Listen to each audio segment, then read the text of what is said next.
자, 안녕하세요. 자, 이번 시간에는 261페이지, 261페이지 환지 예정 지정, 그렇죠? 거기에 대한 것 나가도록 하겠습니다. 그래서 페이지 261페이지.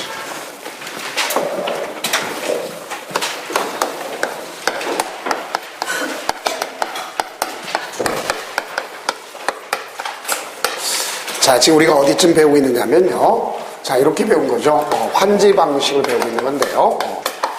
환지 방식이라는 것은 가격이 비싸거나 아니면 공공의 효용 증진을 위해서 강제적 교환 분합, 강제적으로 교환하고 분합해가지고 이게 중요한 거죠. 강제적 교환 분합해서 동가치권을 돌려주는 것을 원칙으로 하는 게 환지 방식입니다. 땅으로서. 그러면 여기에 지난주 시간에 배웠던 것이 바로 뭐냐? 여기 배웠어요.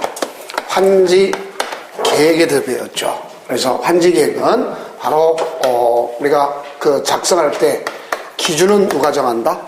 유일하게 국토교통부령으로 정한다. 하는 걸 배웠습니다. 자, 지난주 배웠던 국토교통부령으로 정하는 거고, 그다음에 환지계획 내용도 있고, 그 다음에 여기서 보면 작성을 갖다 하는데, 자, 원칙은 절충주의, 그렇죠? 그래서 있겠고, 종전토지, 환지 위치, 지목, 면적, 토지일 수리, 이용상황, 환경 따지고, 그다음에 예외가 있다 그랬습니다. 예외는 환지 부지정 같은 경우는 거기에 임차권자 있으면 임차권자 동의를 반드시 얻어야 된다 그랬었고요. 또 우리가 채비지, 보류지 같은 것도 분명히 간에 있어야 되겠고, 입체환지. 입체환지는 어떻게 하는 거죠? 바로 토지를 구분 건물을 준다든가 건물을 구분 건물을 주는 걸 입체환지 이렇게 했고, 환지 부지정 있었죠? 자, 그래서 그런 것들을 작성해서 이제 뭐 받도록 되면 요까지가 지난주 시간에 배운 거예요. 뭐 받는다? 인가. 그 인가는 누구만 받도록 돼 있어요? 이거 꼭 아셔야 돼요. 비행정청만 인가받는 거예요. 그래서 누구한테 인가받는다? 우리 지난주에 자자라고 하면 써되지 않? 자는 제주도에 됩니다. 그래서 시장, 군수, 구청, 장한테 받는다. 자, 이렇게 환지계획을 작성했으면 이제 지금 배우는 게 환지 예정 지정입니다. 알겠죠? 이것부터 들어가는 거죠. 자, 그러면 환지 예정 지정 그랬는데 요거는요, 요게 포인트예요. 문제 풀 때 할 수 있다. 이게 문제 푸는 데서 가장 핵심 포인트다. 하는 걸 아시면 되겠습니다. 그러니까 지정해야 하는 게 아니라 지정 할 수 있다. 그럼 그 이유가 뭐냐? 요게 이유는요, 할 수 있는데 그 이유는 사업이 장기화될 경우만 문제되는 거예요. 사업이 장기화. 그래서 이 사업이 장기화될 때 개인의 권리, 사건 제한을 뭐하기 위해서는 최소화시켜주기 위해서 할 수 있는 겁니다. 그럼 이제 이게 무슨 소리냐? 잘 이해가 안 가는 사람들을 위해서. 자, 만약에 도시개발구역이 이만큼 있습니다. 이걸 불특정하게 되었던 땅들에 대해서 일단은 진행을 갖다 해줘야 될 거 아닙니까? 자, 그런데 이 중에 사업을 갖다 진행하면서 지금 여기 일부만이 완성이 됐어요. 일부만. 그러면 이 일부만 완성됐습니다. 그 일부만 완성된 거 나머지는 아직까지 진행형이야. 그러면 이게 사업이 전체가 다 끝날 때까지 모두에게 못 쓰게 어차피 강제로 교환 분합해 주는 거잖아요. 그럼 여기 공사가 끝난 거라도, 여기 이미 끝난 거라도 쓰게끔 해야 될 거 아닙니까? 그러면 사건 제한이 뭐가 되죠? 최소화되잖아요. 그래서 할 수 있는 겁니다. 아셨죠? 그래서 사업이 장기화될 경우에 하는 경우입니다. 그러면 이 환지 예정지를 지정하면 여기 시험지 나올 때 절차보다도 효과가 중요한 겁니다. 그러면 절차는 뭐 할 거냐? 미리 예정 지정을 하고 이 내용을 갖다 공람시켜요. 공람시킨다는 건 의견 제출할 수 있는 기회를 주는 겁니다. 그래서 공람을 시켜서 개별적으로 통지해 주는 겁니다.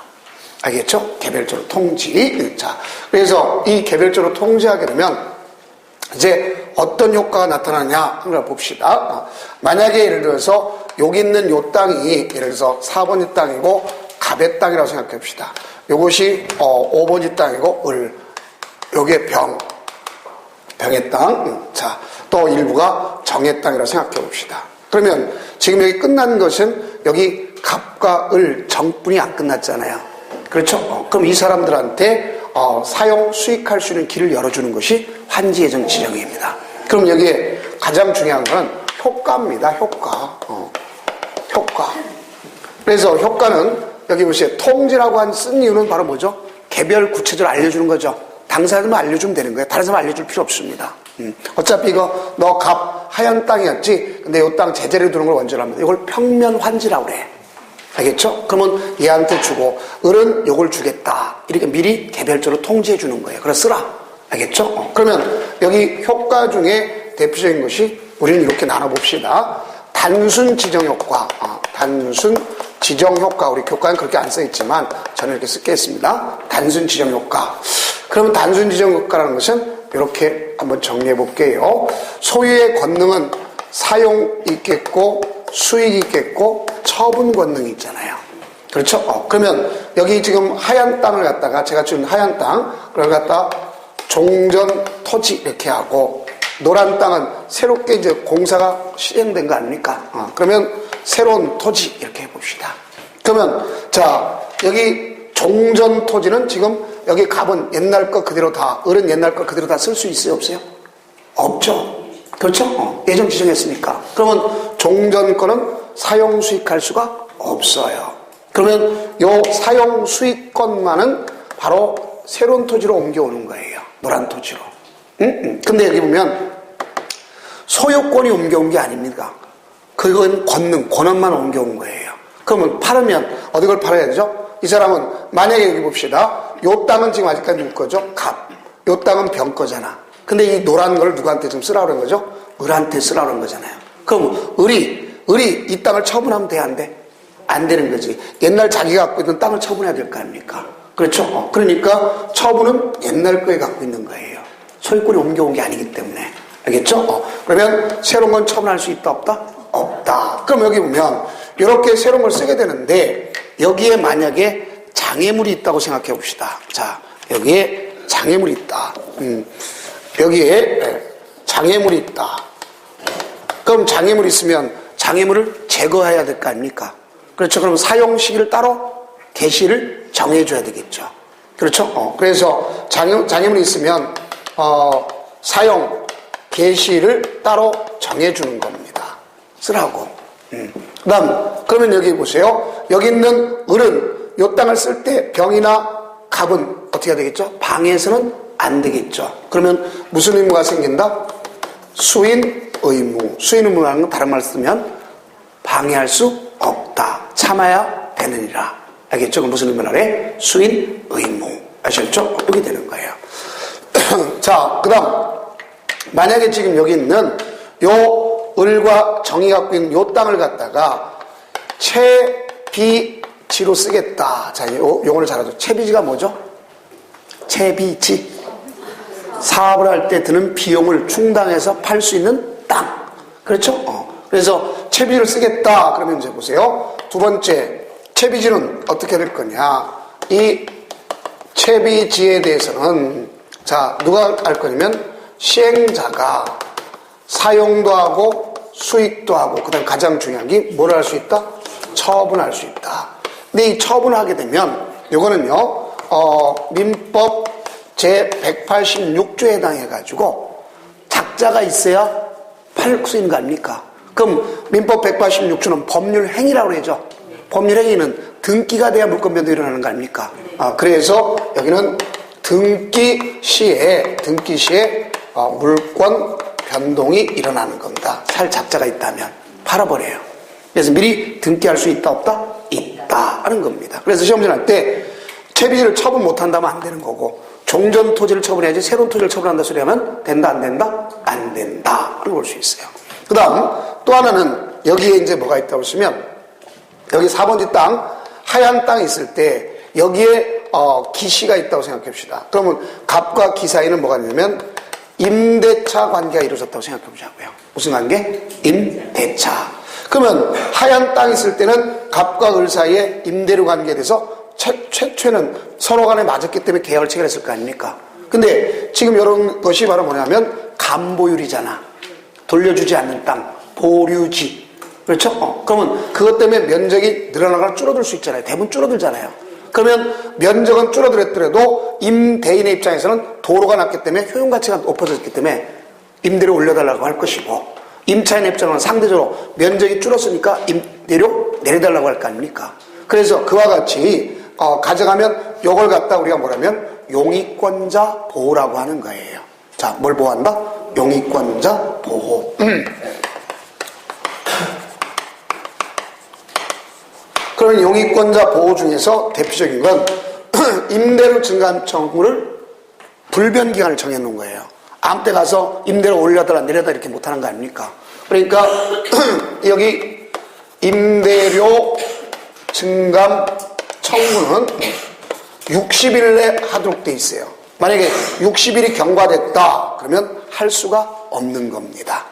알겠죠? 그래서 이런 걸 불변기간이라고 해요. 법에서 무슨 기간? 불변기간 이렇게 볼 수 있습니다. 그래서 이제 지금까지 관점에서 설명하는 것이 어디까지 설명하냐면 262페이지에 보면 나와 있죠. 자, 262페이지 봐봐요.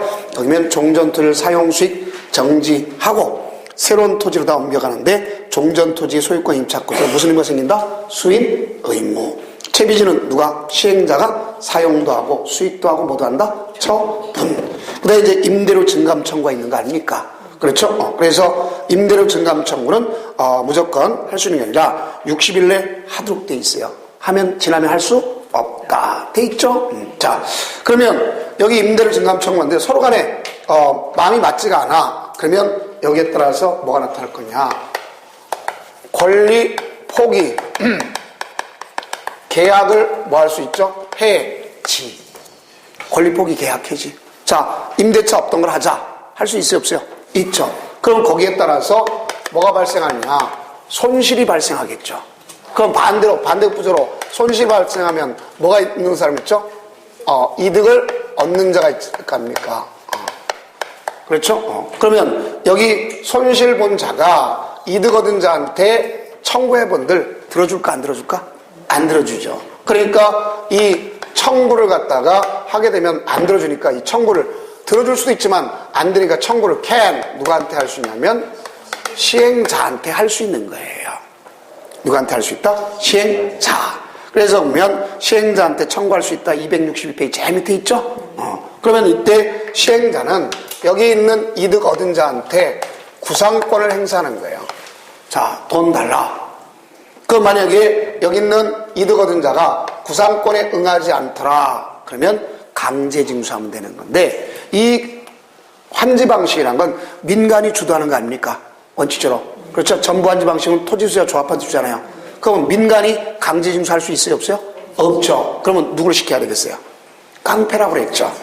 자, 그래서 시장군수 구청장한테 위탁 강제징수를 시킬 수 있어요. 또 위탁 강제징수 시키면 감사하다고 꼭 4%를 떼어준다. 몇 프로? 4%. 그래서 거기 보면 4%란 말 입장이 있어요? 없어요? 있죠. 그래서 100분의 4. 그래서 263페이지 있는 것이다. 이렇게 보시면 되겠습니다. 자, 그럼 요게 환지 예정 지정의 가장 효과다 그러는데 그래서 가장 할 수 있다. 그러니까 꼭 머릿속에 알고 계시고. 알겠죠? 왜? 사업이 장기화될 때만 하는 거 아닙니까? 사업이 빨리 끝나면 할 필요가 없는 거예요. 그 다음에 채비지는 누가 쓸 수 있다? 시행자가 사용도 하고 수익도 하고 뭐 한다? 처분. 등기돼야 물권변동이 일어난다. 이걸 아시면 되겠습니다. 자, 다음은 이제 이 환지 예정 지정은 반드시 하는 게 아니니까 두 번째 이제 우리는 가서 시행을 위한 조치가 필요한 겁니다. 그러면 왜 이 시행을 위한 조치가 필요하다고 볼 수 있냐면 가가지고 이 환지 부지형 토지 같은 거 있다면 떠나겠다는 사람 있잖아요. 그럼 그런 사람에 대해서 뭐 해야 되겠죠? 사용 수익을 정지시켜야 되겠죠. 그래서 한 장 넘겨보세요. 자, 넘겨보시면 페이지 264페이지 6번서부터 있을 겁니다. 6번에 보면 자, 이제 뭐가 있더라? 사용 수익을 뭐 시키죠? 정지. 그 사용수익을 정지시키는데 왜 그러냐? 자, 환지 부지정 토지가 문제될 거 아닙니까? 그래서 그러면 환지 부지정 토지라는 말은 떠나겠다는 사람을 얘기하는 거 아닙니까? 그럼 떠나겠다는 사람을 갖다가 사용수익을 정지시켜요. 그러면 정지시키려면 미리 통지해 줘야 되겠지. 그래서 미리 30일 이상 뭐 한다? 통지해 주는 거예요. 그럼 통지해 주면 이 사용수익을 정지시켰다. 그러면 이 땅은 누가 관리해야 될까? 시행자가 관리해야 되겠지. 그래서 시행자가 관리를 합니다. 그럼 언제까지 관리할 거냐? 이걸 또 공부하는 거고, 걷다가 이제 교과는 뒷줄기가 있습니다만 표지를 설치하는 거죠. 걷다 보면 무단경작하면 죽어 이렇게 써놓는 거죠. 그러니까 뭐야 죽었다고 진짜 그런 게 아니라 형사를 고발 조치하겠습니다 이렇게 써놓지 않습니까? 경고 이렇게. 그렇죠? 자, 그러면 여기 보면 여기는 언제까지 관리하냐면 환지 처분 공고 일까지. 누가 관리해야 되겠어요? 시행자가. 그러면 다음날 새로운 주인이 나타날 때까지 관리하는 겁니다. 다음날의 0시부터. 알겠죠? 그러니까 그날까지 시행자가 관리하는 거예요. 그리고 갖다가 표지를 설치하는 겁니다. 경고, 무단경작하면 죽어. 이렇게 써놓는단 말이에요. 자, 그러면 여기 이제 사용수익을 정지시키지만 거기에 뭐가 있다고 보시면 장애물 등을 제거하고 일시 사용하는 경우가 있을 수 있어요? 없어요? 있죠. 그렇죠? 자, 사업에 필요한 장애물 등을 갖다가 이제 뭐 해야 될 거면 제거해야 될 거 아닙니까? 그럼 장애물 등을 제거할 때 행정청은 상관이 없습니다만 비행정청이 문제되겠죠. 그러면 당연히 행정청도 할 수 있고 비행정청도 하는데 비행정청은 누굴 얘기하는 겁니까? LH공사 들어가요? 안 들어가요? 당연히 들어가죠. 행정청 하면 깡패만 얘기하는 거단 말이에요. 그러면 여기 비행정청이 장애물을 제거할 때 무조건 제거하는 게 아닙니다. 이럴 때는 일반적 형태인 자, 시, 장, 군, 수 누구한테? 구청장한테 뭐 받도록 돼 있어요? 허가 받도록 돼 있어요. 그래서 이걸 잘 이해하십니다. 자, 시장군, 구청장의 허가. 아까 위탁강제징수 누구한테 해줘? 자, 시장군수, 구청장. 또 환지객 인가도 누구한테 해주죠? 자, 시장군수, 구청장. 이런 건 잘 알아두시란 말이에요. 그리고 나머지는 되게 누가 돼요? 지정권자. 이래 되니까 그런 걸 잘 이해하란 말이에요. 그래서 우리가 여기 도시개발법의 그러니까 95%가 지정권자고 예외적인 몇 가지는 공부하면 된단 말이에요. 자, 그러면 자, 시장군수장한테 허가를 받습니다. 그러니 장애물을 제거하려면요, 자, 우리가 여기서 문제되는 건 주거용이 문제가 되는 걸 볼 수 있어요. 무슨 용? 주거용. 그러면 여기 주거용이 문제되겠고, 그 다음에 여기는 시간적 제약을 받습니다. 왜냐? 여러분들 엄동설을 내쫓으면 될까? 안 되죠. 재해가 있어도 내쫓으면 될까? 안 되는 거죠. 그래서 여기 주거용인 경우도 그렇고 시간적 제약인데, 주거용은 미리 몇 개월 전에 얘기되면 2개월 전에 2개월 전에 얘기해 줘야 되는 거예요. 2개월 전에. 알겠죠? 자, 얘기해 주고, 그 다음 여기는 이렇게 시간적 제약을 받으면서 뭐가 나야 되느냐? 손실 보상이 생기는 거예요. 무슨 문제 생긴다? 손실 보상 문제가 생긴다. 이렇게 주면 돼요. 그래서 그 내용이 265페이지에 보면 나와 있죠. 자, 그래서 주거용이면 몇 개월? 2개월 전에 하는 거고, 자, 시간적 제약 손실 보상을 해준다 하는 것만 이해하시면 되겠습니다. 그 다음 266페이지 오면 토지의 관리 등, 그래서 아까도 했던 것처럼 떠나겠다는 사람들, 일단은 부정하는 사람 어떻게 했어요? 사용수익을 정지시키라 그랬죠. 그럼 누가 관리한다 그랬어요? 사업 시행자가. 언제까지 관리한다 그랬어요? 환지처분 공고한 날까지. 그 적어 있잖아요. 그러고 다가 뭐를 설치한다? 표지. 그러고 나서 훼손을 금지. 이렇게 됐잖아요. 자, 여기까지가 환지 예정 지정과 이제 시행을 위한 조치라는 거예요. 조치, 시행 조치. 자, 그럼 이제 공사가 완료가 됐어요. 그러면 공사가 완료됐으면 이제 해야 될 일이 뭐 있죠? 환지 처분을 해줘야 되겠죠. 그래서 보면 환지 처분을 해주는 거예요. 그 우리가 환지 처분이라는 뜻이 바로 뭐냐? 이거는 종전 토지에 가름하는 처분이다 이런 말 쓰는 거예요. 그러면 종전 토지에 가름 처분이라는 말 써서 가름한다 잘하는 거죠. 자, 가름한다는 얘기는 결국 우리가 토지로 주던가, 왜 돈가치걸 준다 그랬잖아요. 그렇죠? 그럼 토지로 주던가, 아니면 토지가 부족하면 뭐로 줘야 돼? 돈가치니까 금전을 줘야 되겠지. 그래서 금전을 주는 거 아닙니까? 그럼 이때 금전을 주는 걸 우리가 일명 뭐라고 그러죠? 청산금이라는 거예요. 그래서 이렇게 모든 걸 다 주는, 모든 광의에 환지처분하면 주든 안 주든 다 이야기하는 걸 환지처분이라는 거예요. 그럼 여기는 이 환지처분은요, 기속행위입니다. 왜 기속행위라면 환지계획에서 정한 대로 해야 돼. 마음대로 바꿀 수가 없습니다. 알겠죠? 그래서 어디서 정한 대로 한다? 환지계획에서 정한 대로 한다. 꼭 아셔야 돼. 그래서 환지계획에서 정한 대로 한단 말이에요. 그래서 이건 잘못됐으면 이거 가지고 뭐 할 수 있냐면 행정쟁송이 할 수가 있는 거예요. 잘못되면. 자, 그럼 여기 환지처분은요, 이제 절차가 있습니다. 절차는 방금 공사가 완료했잖아요. 그러면 공사 완료 뭐가 되면 공고를 합니다. 끝났다는 걸. 그럼 공사 완료 공고하면 이해관계인들이 있지 않습니까? 그래서 그들한테 공람을 시켜요. 우리 공법에 특별한 규정이 없는 한 대개 공람은 14일 이상 의견 제출 기회를 충분히 줘야 되니까 최단, 알겠죠? 가장 14일 이상 그래야 됩니다. 그럼 공람 시킨 다음에 의견을 제출하고 하는 거예요. 근데 의견 제출이 없다 그러면 뭘 해주냐면 준공검사를 받는 거예요. 뭘 받는다? 준공검사. 그 여기서 보면 이 준공검사는 누구한테 받느냐면 이 사람한테 받아요. 누구한테 받는다? 지정권자. 그 이때 준공검사를 받았으면 60일 내에 가서 환지 처분을 하는 거예요. 그래, 환지 처분 방법은 개별적으로 통지해주고 그 다음에 가서 공고합니다. 개별적으로 통지하고 공고를 해요. 그 여기서 중요한 거는 과거에 한 번 출제됐어요. 여기 절차도 나왔지만 한 번 출제됐는데 이런 얘기입니다. 자, 여기 지정권자도 뭐가 있을 수도 있어요. 예를 들어서 시행자가 될 수 있어요? 없어요? 있죠. 그러면 지정권자가 시행자가 된다면 알겠죠? 어떻게 될 거냐 봐야죠.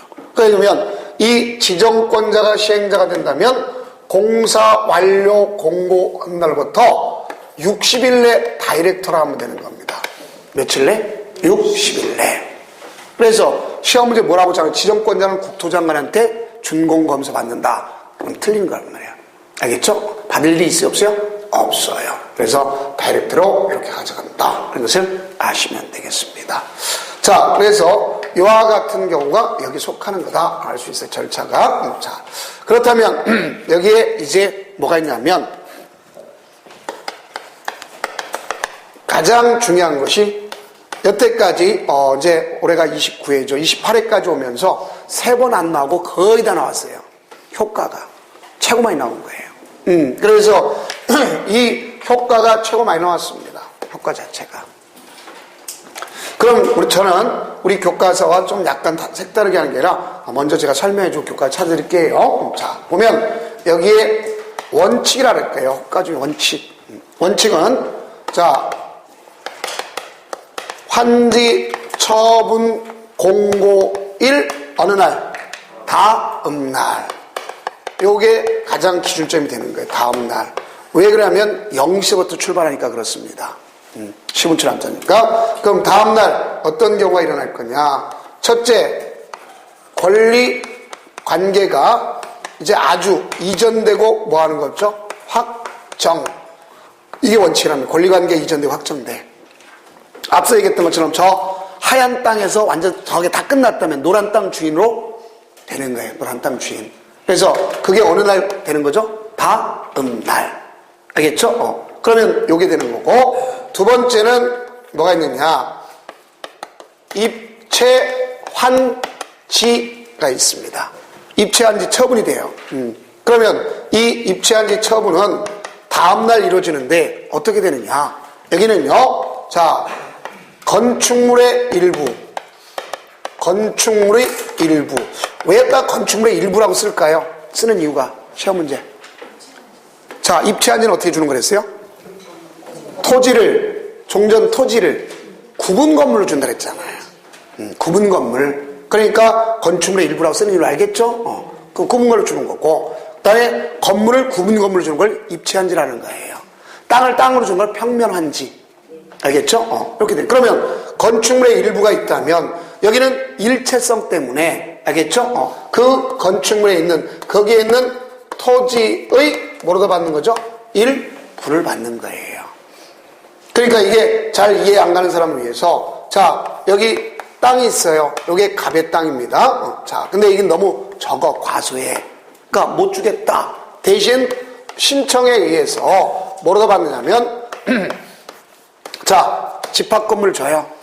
알겠죠? 그래서 집합 건물 줘가지고 그 중에 예를 들어서 503호를 줘. 그럼 503호를 주면 건물의 일부 아닙니까? 그 여기 딸린 뭐가 있어요? 토지가 있죠. 공유 지분권. 그렇죠? 이걸 구분 소유권이라는 거, 이걸 공유 지분권이라는 거 아닙니까? 바로 그 뜻이야, 이게. 그렇게 합니다. 그러면 여기 있는 만약에 을이, 자, 여기 보세요. 갑이 여기다가 을한테 저당을 잡아놨다. 그럼 이 저당권은 어떻게 되죠? 저쪽으로 가, 그죠? 저쪽 어디로? 그렇지. 바로 공동담보가 되는 거예요. 알겠죠? 토지와 건축물의 일부. 알겠죠? 일로 간다. 그래서 시험이라면 저당권은 소멸한다. 또 이렇게 장난쳐요. 또 저당권은 건물에 기속된다. X. 왜? 여기는 일체성 때문에 공동담보되는 거 아닙니까? 그래서 그걸 꼭 이해하셔야 됩니다. 자, 그러면 저당권은 소멸되는 게 아니라 뭐 한다? 옮겨가는 거죠. 자, 그러면 자, 또 하나는 세 번째는 뭐가 있느냐? 다음날 우리가 이렇게 외우세요.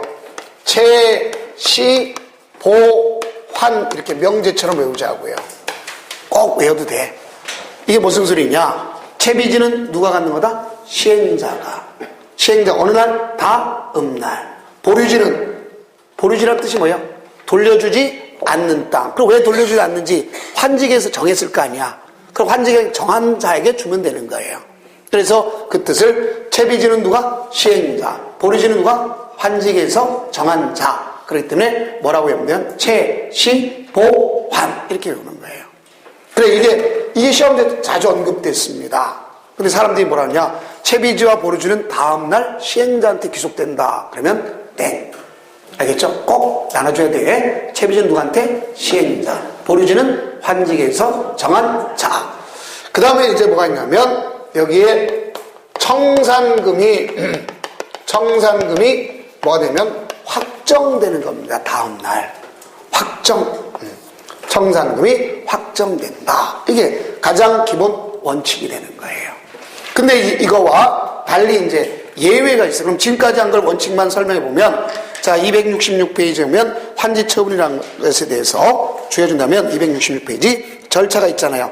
공사 완료 공고하고, 공고하고 서류를 열람시켜서 공람하고 의견 제출하고 준공검사 받고 며칠 내? 60일 내 환지 처분. 그래서 거기는 방법은 뭐냐? 개별적으로 통지하고 뭐 해줘야 되겠죠? 공고.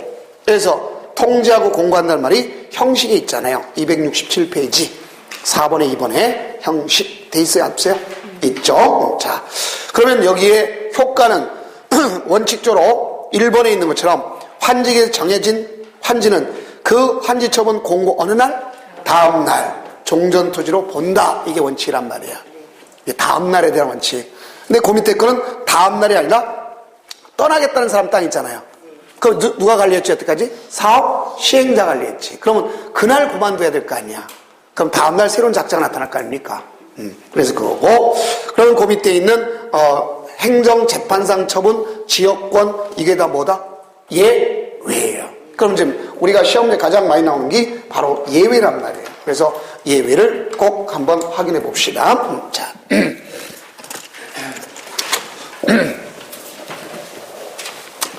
그러면 그러면 이제 저기에 효과의 예외를 보면 이 예외가 시험 문제 가장 많이 나왔어요. 자, 그 예외라 보면 제일 먼저 요게 있습니다. 방금 얘기했던 것처럼 환지, 부, 지정, 토지. 자, 여태까지 누가 관리했죠? 시행자가. 이게 뭐예요? 떠나겠다는 사람 땅 아닙니까? 그죠? 그러면 사용수를 정지시켜서 시행자가 관리했어요. 그러면 얘는 어느 날 그만둬야 되냐면 환지처분 공고일까지 시행자 관리한다고 했잖아요. 그러면 그날 그만둬야 다음날 새로운 주인이 나타날 거 아닙니까? 그러니까 여기는 언제 소멸한다 보면 환지, 처분, 공고, 종료일에 뭐가 되죠? 소멸. 그래서 종료일에 소멸돼야 된다. 소멸. 이게 대표적이고, 그 다음 두 번째는, 자, 여기에 뭐가 있는가. 자, 행정상, 재판상, 무슨 처분? 전속 처분. 자, 이 포인트가 전속이란 말입니다. 전속. 전속 처분. 그럼 이게, 전속 처분 뭐 하느냐. 이게 말장난이 나와요. 뭐라고 나오냐. 종전 토지에 전속한다. 이런 말을 쓰는 경우도 있겠고. 알겠죠? 이건 다른 말을 쓰면 종전 토지에 남는다. 이런 말이란 말이에요. 종전 토지에 남는다. 이렇게 나오면 그래도 사람들이 어느 정도 이해를 해. 근데 뭐라고 말장난을 하냐면 영향을 미치지 아니한다. 이렇게 얘기한단 말이에요.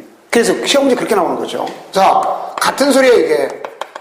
영향을 미치지 아니한다는 얘기는 지금 원칙이 뭐죠? 권리관계가 다음날 이전 확정되는 게 원칙이잖아. 그렇죠? 근데 거기에 영향을 미치지 않는다는 건 아니한다는 얘기는 옮겨가지 않고 제자리에 낳는다는 거 아닙니까? 이 소리가 다 동일한 소리야, 같은 소리입니다. 동일 내용이란 말이에요. 근데 시험들이 이렇게 다양하게 용어가 나오니까 갑자기 안 배운 것처럼 생각해. 그래서 전속적인 그 땅의 존속 그대로 남는다. 한자로 존속 남는다. 알겠죠? 그럼 남으니까 영향 미쳐 안 미쳐? 안 미치지. 이렇게 되는 거예요. 그 다음 세 번째는 뭐가 있느냐. 지역권이 있습니다. 지역권이란 뜻이 뭐죠? 타인 토지에 대해서 통행, 관망, 인수를 위해서 쓰는 거 아닙니까? 그러면 이 지역권은 원칙이 종전 토지에 존속하는 거예요. 종전 토지에 남는단 말이에요. 그런데 여기에 실익이 없다. 그럼 실익이 없다는 얘기는 새로운 도로가 났다는 얘기입니다. 그러면 이때는 뭐가 될 거냐. 가서 여기 위에 있는 것처럼 환지처분 공고 종료일에 그 자체는 뭐가 되버려요? 소멸돼야 되는 거예요. 소멸.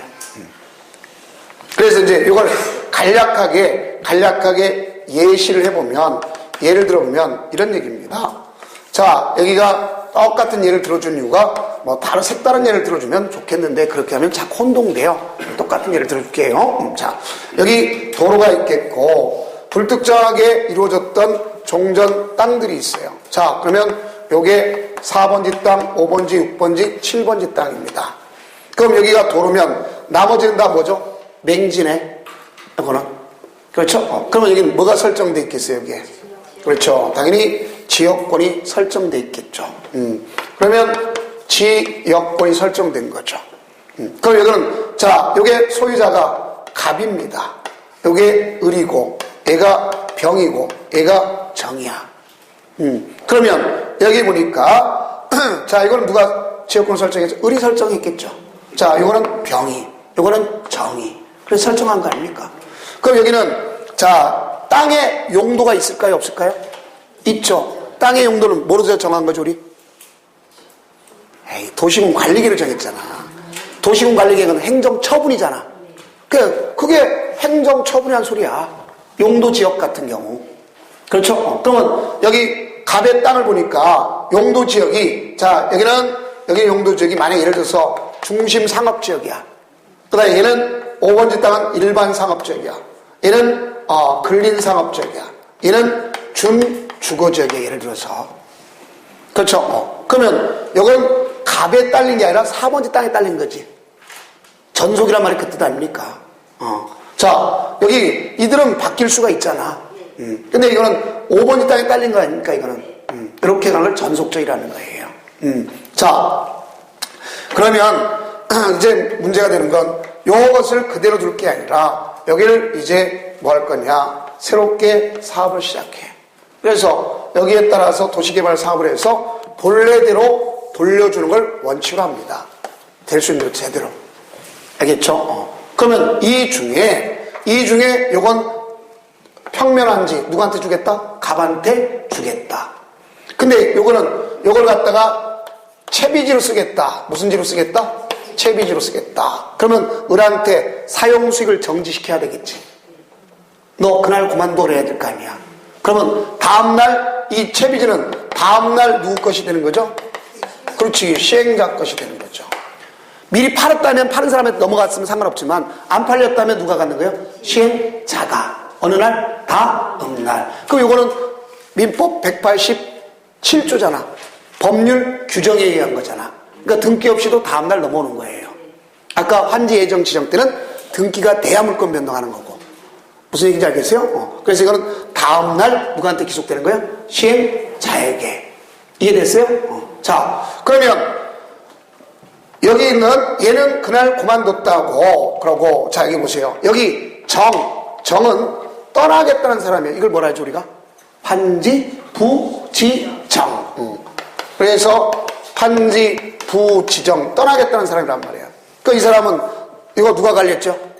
사업 시행자가. 그럼 얘는 그날 그만둬야. 자 여기 못 받은 누가 있어요? 을이 있잖아. 을을 너 이 땅으로 가져 이렇게 지정해 줄 수 있어요 없어요? 있지. 그러면 그날 그만둬야 다음날 을이 7번이 땅 주인이 되는 거 아닙니까? 알겠죠? 그래서 그날 그만둬야 다음날 새로운 주인이 나타나는 거예요. 근데 봐봐요. 그러면 을은 5번지 땅 주인했을 때 일반 상업지역이었잖아. 근데 이쪽으로 오게 되면 일반 상업지역에 따라와요? 아니죠. 전속전이가 따라오지 않고 종전 토지에 남아있는 거잖아. 영향을 미치지 않잖아. 그렇죠? 얘는 어디 있게 되는 거예요? 준주거지역이 되는 거죠. 그렇죠? 자, 그 다음에 여기 어디를 봐도 도로가 새로 난 도로가 없잖아. 그러면 지역권은 그대로 둬야 되겠지. 그렇죠? 근데 여기에 새로운 도로가 뚫렸다면 저거 필요 있어 없어? 없죠. 그러니까 여기에 맞는 새로운 도로가 났다면 실익이 없는 거잖아. 그 환지처분 공고 종료일 날 뭐가 되겠죠? 소멸. 여기 바로 환지처분의 효과 중에 최고 많이 나온 예물이란 말이에요, 이게. 이해됐습니까? 자, 이렇게 돼요. 그러니까 이게 가장 핵심적인 포인트다. 이렇게 아시면 되는 거예요. 요 자체가. 자, 그러면 이제 그 내용 가지고 보면 교과서가 267페이지 내용 아닙니까? 그래서 거기면 환지 부정은 환지처분 공고된 날 끝난 때 소멸한다. 행정상 재판상 전속적인 것은 영향을 미치지 아니한다. 남는다 소리고, 지역권은 종전토지에 남아있지만 바로 도로가 뚫렸다. 행사할 이익이 없다는 얘기죠. 그러면 그날 뭐 해야 된다? 소멸돼야 된다. 볼 수 있겠죠. 그 다음 이제 넘겼으면 아까도 얘기했던 것처럼 일반적 효력인 뭐가 있어요? 입체한지, 그 다음에 채비지, 채시, 보환, 그 다음에 청산금의 뭐 있다? 확정. 이렇게 되는 거예요. 그게 바로 효과입니다. 그럼 거기서부터 이제 6번서부터는 뭐라고 좀 써주냐면, 걔는 이렇게 좀 써주면 돼요.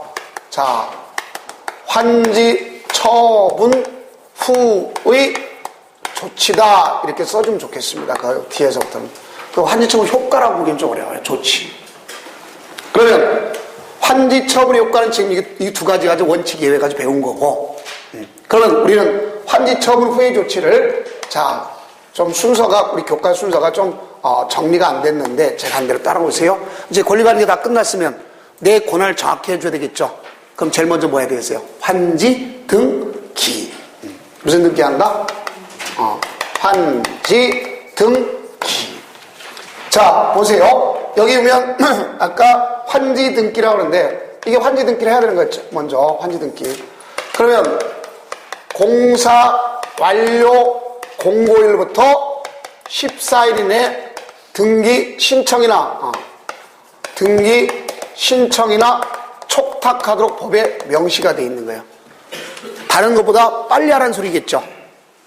맞잖아요. 그러면 또 이거보다 더 빠른 데가 있어요. 정비법은 지금 사람이 살고 있는 걸 가지고 가는 거잖아요. 그렇기 때문에 거기는 지체 없이 하라고 돼 있고 여기는 며칠 내? 14일. 이렇게 차이가 좀 있습니다. 그러면 그 내용은 여러분 교과서는 이제 또 좀 뒤에 가서 돼 있어요. 몇 페이지? 270페이지 먼저 갔다가 옵시다. 270페이지 오면 5번에 등기 있어요? 없어요?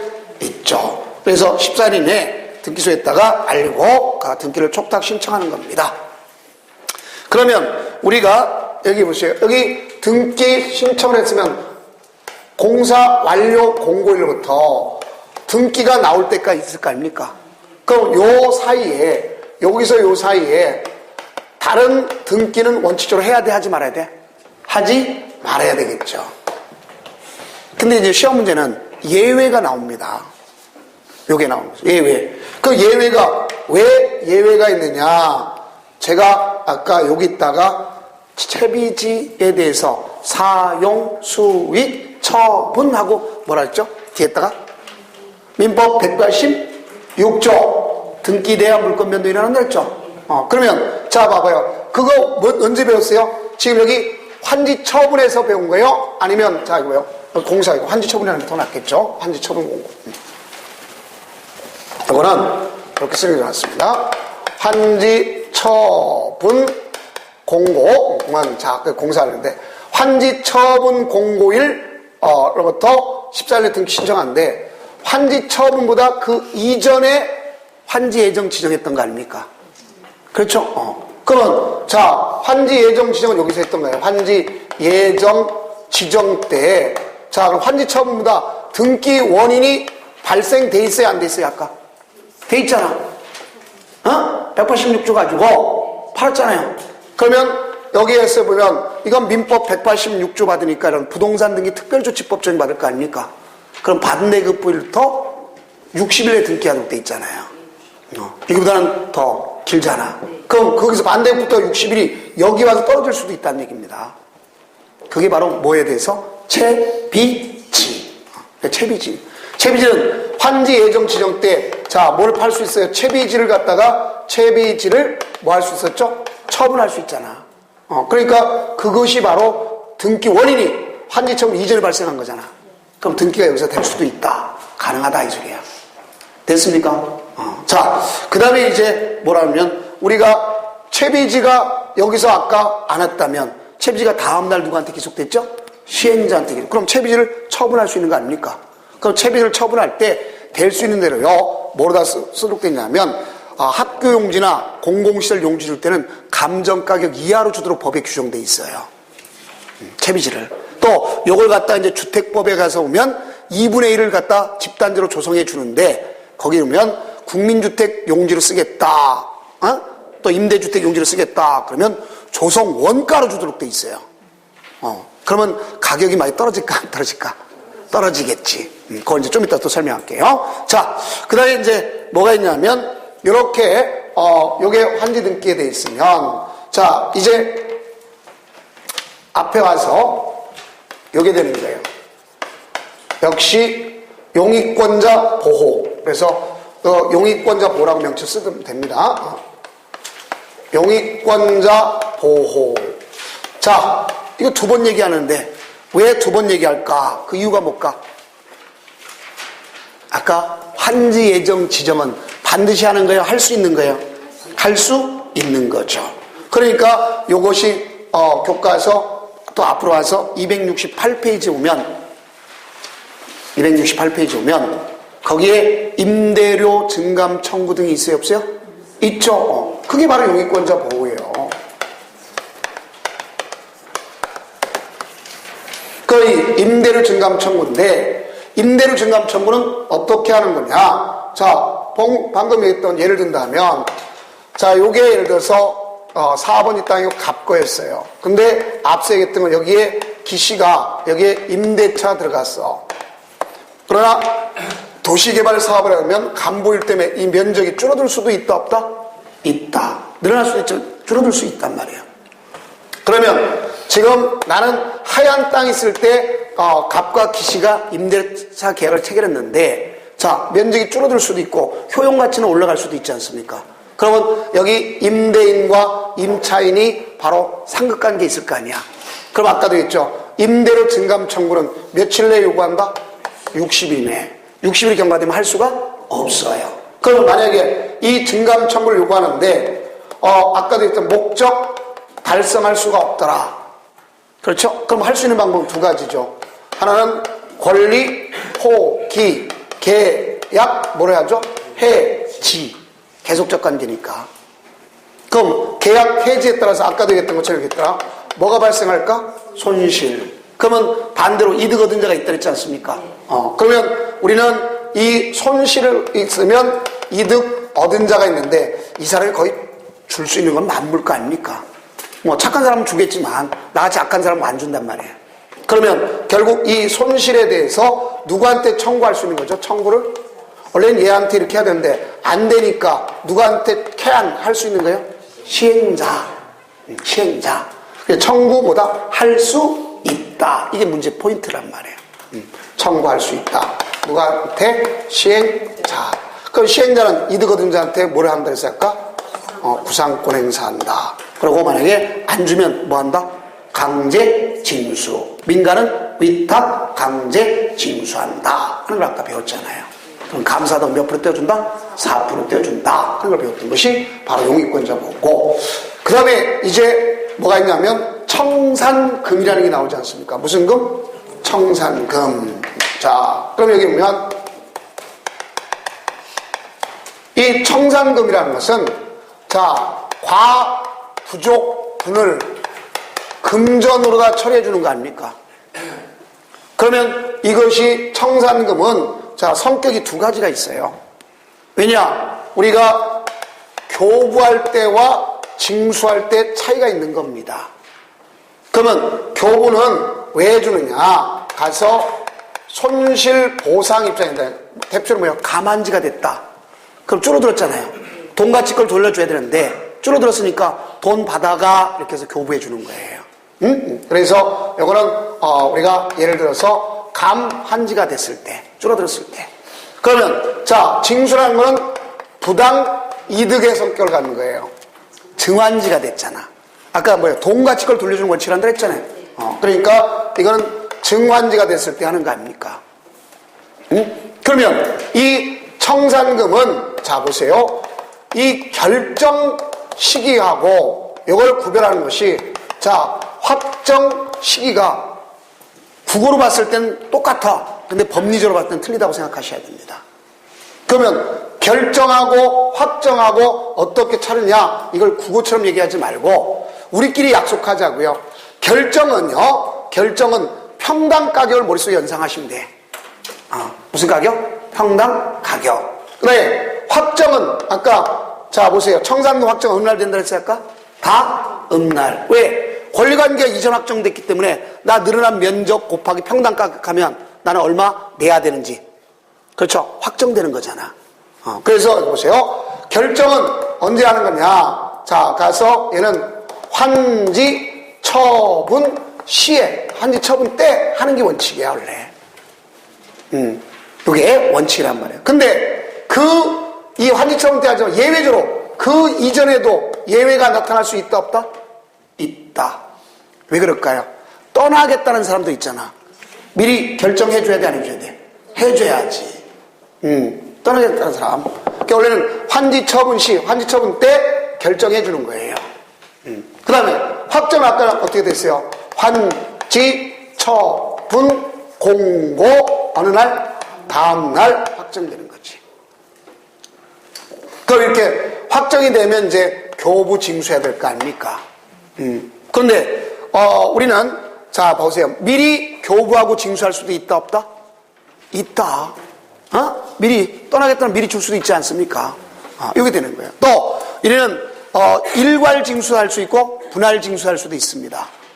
알겠죠? 그러면 가장 중요한 건 여기에 따라서 일괄 징수, 분할 징수할 수 있겠고 또 여기 면 뭐가 나타난다? 소멸시효가 나타나요.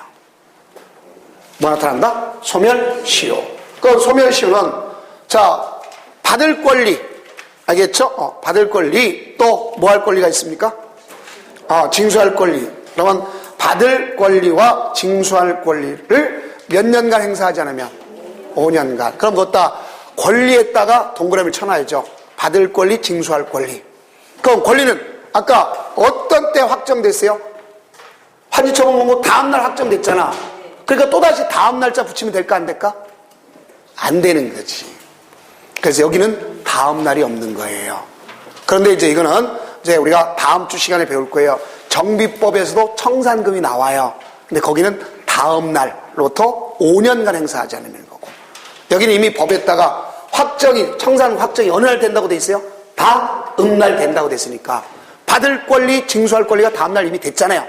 그러니까 다음 날짜 쓸 필요가 있다 없다? 없다. 그게 시험 문제 함정 문제예요. 꼭 그래 주시기 바랍니다. 자, 그래서 요게 되는 것을 알 수 있습니다. 그 다음에 이제 마지막 하나가 뭐가 있냐. 같은 돈이라도 감가보상금입니다. 근데 감가보상금은 청산금하고 똑같은 돈은 돈이지만 차이가 있는 거예요. 그래서 감가보상금은 요건을 갖출 경우에 해주는 겁니다. 그래서 이 감가보상금은 자 환지처분 중에서만 하는 거고 행정청인 시행자만 해주는 거예요. 행정청인 시행자만 해당하는 겁니다. 그 이 행정청인 시행자가 왜 감가라는 건 왜 줄인다는 뜻이죠? 줄이기 위해서 보상해준다는 얘기야. 그러면 왜 그러냐? 여기에다가 공공시설 용지 등을 과도하게 확보함에 따라서 자 보세요. 우리가 공공시설 용지 이게 뭐에 해당하죠? 간보유에 해당하잖아. 그 간보유를 너무 많이 잡았다는 얘기입니다. 간보유를. 자 공공시설 용지는 우리가 어떻게 줘요? 수익약 해주고 감정가격 이하로도 주고 또 무상으로 주는 것도 있고 그렇죠? 조성 원가로 주는 경우도 있잖아요. 그러면 전체 사업에 대한 땅가격이 올랐더라도 개인의 전체적으로 봤을 때 떨어졌다고 볼 수도 있잖아요. 그래서 이거는 뭐 하는 거냐? 시행 전에 총가액과 시행 후에 총가액을 비교해 보니까 오히려 시행 전의 가액이 더 커졌다는 얘기입니다. 그 커진 이유는 방금 여기 있는 거죠. 과도하게 확보함에 따라서. 그래서 누구한테 물어주느냐? 거기에 살고 있는 토지 소유자나 임차권자 등한테 물어주는 제도예요. 그래서 토지 소유자나 임차권자 등한테 물어주는 제도입니다. 그럼 이게 무슨 뜻인가 하는 걸 보면요. 자, 이렇게 생각해 봅시다. 예시를 들어줄게요. 똑같은 예시를 들어줄게요. 자, 여기가 도시개발구역입니다. 구역으로 지정됐어요. 그런데 구역으로 지정됐는데 여기 있는 총가액의 총가액이 100억이에요. 100억. 여기 있는 땅가격 다 총가액이. 그리고 요게 도로가 딱 하나뿐이 없어. 그리고 난 중심지에 내 땅이 있는데 요게 100평이고 요게 8천만 원이 예를 들어서 가액 자체가 내 땅 가액이 지금 요게 근데 지금 사업 시행자가 행정청이 할 때 여기다가 뭐라 하느냐 될 수 있는 대로 제자리로 다 돌려주는 걸 원칙으로 할 거 아닙니까? 예를 들어서 이렇게 가져가는데 지금 이게 뭐죠? 도로 아까 하나뿐이 없었잖아. 그럼 도로는 관리청한테 무상으로 기속되는 거잖아. 이거는 관리청에 무상으로 귀속되는 거예요. 알겠죠? 그러면 이 총괄에서 빠질 거 아닙니까? 그 다음에 여기다가 자 학교 용지 또 공원 부지 알겠죠? 또 여기다가 광장 부지 이런 걸 갖다 한단 말이에요. 그러면 여기는 우리가 어떻게 수익계약 체결하면서 감정가격 이하로 준다 그랬잖아요. 그럼 지금 얘네들이 차지하고 면적이 많지 않습니까? 그러면 나한테 들어오는 양은 클까 적을까? 적죠. 그래서 나한테 들어온 양이 적어. 얼마냐? 자, 예를 들어서 나한테 들어온 제자리 돌려주는데 여기를 돌려주는데 50평을 주면서 요게 1억 원짜리라고 하자. 그러면 나는 1억 원짜리 받는 게 아닙니다. 아까 뭐 동가채 걸 돌려주는 거잖아. 그러면 얘와 얘는 2천만 원에 뭐가 있어요? 차익이 생기잖아. 요게 바로 나는 청산금을 내야 될 거 아닙니까? 그렇죠? 그럼 청산금을 냈는데도 불구하고 50평뿐이 못 받아. 그럼 열받아 안 받아? 받지. 그렇죠? 받지. 해도 너무 했다 소리 나올 거 아니야. 왜 이게 너무 많이 확보해서 그러냐? 딸 거 아니야. 그럼 그걸 줄여주는 것이 바로 감가보상금입니다. 그걸 어떻게 줄여주느냐? 자, 이건 이겁니다. 시행 전에 총가액을 가지고, 시행 전에 총가액분에, 자, 여기 만약에 이렇게 되면, 만약에 여기 있는 이 전체 가액이, 아까도 이런 게 무상기속 감정가격 이하 조성원가니까 이래서 80억이 됐다고 봅시다. 이게 전체가 80억. 전체 가액이. 그러면 시행 전에 총가액이 얼마였었죠? 100억. 나의 시행 전에 총가액 100억 마이너스 시행 후에 총가액 80억 곱하기 옛날 내 권리가액. 옛날 거 권리가액. 그럼 옛날 거 권리가액이 얼마죠? 8천만 원. 그럼 나는 요게 내가 받을 돈이란 말이야. 그러면 자, 이 20억이잖아요. 그죠? 100분을 했으니까. 그러면 이팔이 시민료. 나는 1600만 원 받아. 그리고 2000만 원 줘. 그럼 상계에서 나는 얼마만 주면 돼? 400만 원 주면 나는 얼마짜리 받아? 1억짜리 받잖아. 그렇죠. 아까는 2천만 원 줘야 50평에 1억짜리 받는데 나는 400만 원 줘도 얼마짜리 받아? 1억. 그러면 많이 아파 덜 아파? 그렇지, 덜 아프다. 그걸 뭐라 그래? 감가보상금이라는 거예요. 아셨죠? 이렇게 되는 겁니다. 자, 그래서 그 내용이 여러분들 교재로 본다면 감가보상금, 그래서 271페이지에 있는 것이 바로 그겁니다. 행정적인 시행자가 하겠고, 그래서 총가액이 전보다 줄어들 경우에 가서 토지소유나 임차권 지급하는 거다. 알겠죠? 요 내용입니다. 그러면 이제 이렇게 되면 이제 사업이 다 끝났습니다. 끝나면 이제 뒷장 넘겨보세요. 비용 부담이 있습니다. 비용 부담은 누가 부담하는 게 원칙이죠? 시행자 부담 원칙입니다. 우리 교과서는 안 써 있지만, 자, 뭐가 있다고 했으면 그 밑에 거 뭐 거기 설치 비용 부담, 시행자 부담이라는 것만 아시면 되겠고, 자, 나머지는 뭐가 있다고 했으면 수익자 부담도 있어요. 근데 우리 교과서에 그게 안 써 있어요. 무슨 부담도 있다? 수익자 부담도 있다. 그걸 그냥 써주세요. 수익자 부담도 있다. 무슨 부담? 수익자 부담. 그럼 이때 이 수익자가 부담을 하게 되면 어떤 경우냐? 자, 보세요. 우리가 여기면 신도시를 건설하면 꼭 신도시만 건설되는 게 아니라 거기에 기반시설이 설치될 거 아닙니까? 그럼 기반시설 설치가 됨에 따라 도로망이 구축됨에 따라서 이웃사람이 편해질 수 있어요, 없어요? 있죠. 자, 그러면 결론적으로 봤을 때 만약에 같은 도 내에 있는 시군 간에 봐서 이득받는 데가 있다. 그러면 협의해서 돈을 내게끔 하는 거예요. 근데 돈 내는 거 좋아하는 사람 없잖아요. 그러면 도지사가 결정해 주는 거예요. 근데 시도에 걸쳐 있다. 우리가 국토계획법에서 배웠어요. 시도에 걸쳤을 때 바로 서로 협의해서 돈을 내야 되는데 낼라 할까 안 낼라 할까? 안 낸다 그랬죠.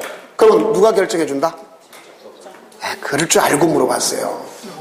에이, 행정안전부 장관이라고 배웠잖아요.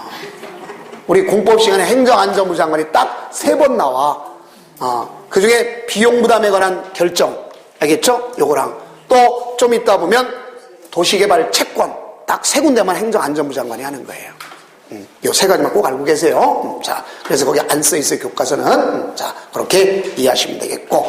자, 그러면 이렇게 사업을 하려면, 자, 봐요. 신도시를 건설하려면 돈이 들어가죠. 그 신도시만 건설하면 그 안에 기반시설이 설치돼야 돼, 안 돼야 돼? 돼야지. 그러면 기반시설을 갖다 설치하는 도시공객 시설이라는 걸 할 거 아닙니까? 이 드는 비용을 마련해야 될 거 아니야. 그걸 갖다가 도시개발 특별회계라고 하는 거예요. 한 장 넘겨보세요. 도시개발 무슨 회계? 특별회계. 그래서 도시개발 특별회계고, 그걸 만들기 위해서는 재원이 있어야 됩니다. 그 재원에서 가장 중요한 것 중에 하나가 채권을 발행하는 거예요. 자, 뭐를 발행한다? 채권. 제일 밑에 발행한다 할 필요 없고, 제일 밑에 무슨 채권이 있습니까? 도시개발 채권. 나머지는 다 뭐 필요 없고, 도시개발 채권. 도시개발 채권은 밑줄만 딱 치세요. 누가 발행한다? 지방자치단체. 그럼 이 사람이 누구냐? 시도지사라는 소리야. 시도지사. 그 사람을 뭐라 한다? 시도지사. 그 밑에 있잖아요. 자, 그러면 이 사람이 발행하는데 도시개발 사업이나 도시군객 시설사업 필요한 비용을 충당해서 하는 겁니다. 자, 그러면 이걸 발행하고자 할 때 누구한테 승인받는다? 역시 나왔죠? 마지막 행정안전부 장관입니다. 그러면 이걸 발행할 때요, 발행 방법은, 자, 이제 봅시다. 275페이지 3번에 보면 나오죠. 등록기관에 등록 발행하거나 뭐로 발행한다? 무기명으로 발행한다. 그럼 우리가 지난주에 배웠을 때 채권 배웠어요? 안 배웠어요? 수용 방식 때 토지 상환 채권을 배웠잖아요. 거기는 기명식 아닙니까? 이자율은 발행자가 정한다 그랬잖아요. 또 우리가 국토계획법에서 채권 배웠어요? 안 배웠어요? 또 아직 까마득하죠? 자, 그렇지. 자, 도시군객 시설부지인데 10년간 미집행됐어. 지목이 대인 경우 매수 청구할 거 아니야. 그 매수 청구하면 현금 줘야 되지만 뭐로 줄 수 있다? 채권. 누구만? 지방자치단체만. 그걸 도시군객 시설 채권. 원하는 경우 발행할 수 있고 강제적으로 발행한다 그랬잖아요. 그건 뭐로 정한다? 조례 정한다고 배웠잖아요. 이런 걸 알아줘야 합니다. 그래서 우리가 채권이 4개뿐이 없어요. 공법 시간에. 이제 주택법에 하나 배울 거예요. 이제. 알겠죠? 자, 그래서 이걸 볼 수 있습니다. 자, 그러면 이제 이자율은 조례가 정하는 거고, 자, 상환기한에 따라 밑줄 쳐야 되겠죠. 상환기는 몇 년에서 몇 년? 5년에서 10년. 소멸시효는 원금은 5년, 이자는 2년. 이렇게 보면 되는 겁니다. 자, 그러면 이제 가서 보면 매입 의무자. 매입 의무자가 있는데, 의무자는 딱 3가지 정도가 있어요. 공공시행자고 민간이 도급계약 체결하겠다. 알겠죠? 그럼 매입하는 거예요. 또 순수 민간이 사업을 하겠다. 무슨 사업하겠다. 알겠죠? 이럴 경우는 뭐 해야 될 거냐면 가서 채권을 매입해야 되겠고, 그 다음 제일 마지막에 딱 밑줄 칠 것이 있습니다. 동그라미 3번 했다가. 왜? 여러분 국토계획법에 개발행위 허가받는 게 5가지잖아. 건축물의 건축, 공작물의 설치, 토지 형질 변경, 토속 채취, 토지 분할, 물건의 적치가 있잖아요. 그래서 이게 과거에 시험 문제 주택공사가 시험 문제 볼 때 오답 처리가 나왔단 말이에요. 개발행위 허가권자가 매입한다면 X가 되는 거예요. 다 매입해야 되는 소리잖아. 그 중에 토지 형질 변경 허가받은 자만. 그게 포인트란 말이에요. 무슨 자만? 토지 형질 변경 허가받은 자만. 그 다음 마지막으로 타인 토지 출입. 우리 국토계획법에서 배웠어요? 안 배웠어요? 배웠죠. 자, 거기랑 여기 차이점이 뭐냐? 다른 건 똑같더라도 시간적 제약 똑같습니다. 다만 타인 토지 출입할 때는 거기는 7일이지만 여기는 3일이라는 거. 장애물 제거 역시 3일 똑같아요. 근데 뭐만 그쪽엔 7일? 타인 토지 출입만. 근데 여기는 그냥 며칠 다? 3일. 다 3일이에요. 그냥. 국토계획법에서만 며칠? 7일. 그렇게만 하시면 됩니다. 자, 그러면 이렇게 하면서 이제 뭐가 다 끝났냐면 도시개발법이 다 끝났어요. 그럼 이제 여유 갖고 이제 우리가 정비법을 천천히 나가도록 하겠습니다. 자.